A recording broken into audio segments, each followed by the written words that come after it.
नमस्कार, मैं राजेश सिसोदिया और इस समय आप देख रहे हो आरजे भारत न्यूज़ 7। तो आइए रुक करते हैं आज की कुछ खास और मुख्य खबरों की ओर। स्मार्ट सिटीનો રોડ છે જે દાહોદથી પડાવ સુધી જાય છે સ્ટેશન રોડ, પણ અહીંયા કોઈ રોડ જેવું લાગતું નથી। બસ અહીંયા તો માટી મેટલ જેવું લાગે છે, જે નરેગામાં બોલાડે છે એવું ખબર નહીં કે માટી મેટલ જ હોઈ શકે છે, કેમ કે અહીંયા નગરપાલિકા પણ ભાજપની છે, ધારાસભ્ય પણ ભાજપના, દાહોદનો ધારાસભ્ય પણ બીજેપી છે। તો જે આ જનતા ટેક્સ ભરે છે એ ટેક્સના પૈસા જાય ક્યાં છે? કેમ કે જે ટેક્સ ભરે છે આ સુવિધા માટે જ ભરે છે પૈસા। તો અહીંયા કોઈ રોડ જેવું લાગતું નથી અને સ્માર્ટ સિટી ઘોષિત કરી છે, પણ અમારું એટલું જ કહેવું છે કે આ સ્માર્ટ સિટી નહીં પણ ખાડા સિટી જેવું ઘોષિત કરવામાં આવે એવી અમારી માંગણી છે। અને જો અહીંયા ગાડી પર ત્રણ સવારી પર જાય તો આ કેમેરામાં દેખાઈ જાય છે, એટલે મેમો ઘરે આપી દેવામાં આવે છે। તો આ કેમેરાને કેમ આ ખાડા નથી દેખાતા?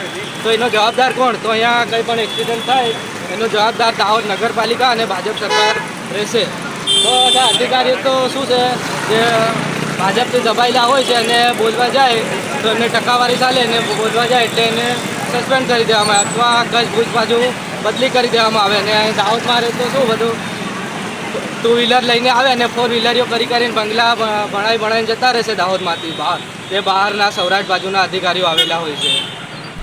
फिलहाल खबरों में इतना ही और इसी प्रकार की खास और मुख्य खबरों को देखने के लिए हमारे चैनल को लाइक, सब्सक्राइब, कमेंट्स और शेयर करना ना भूलें।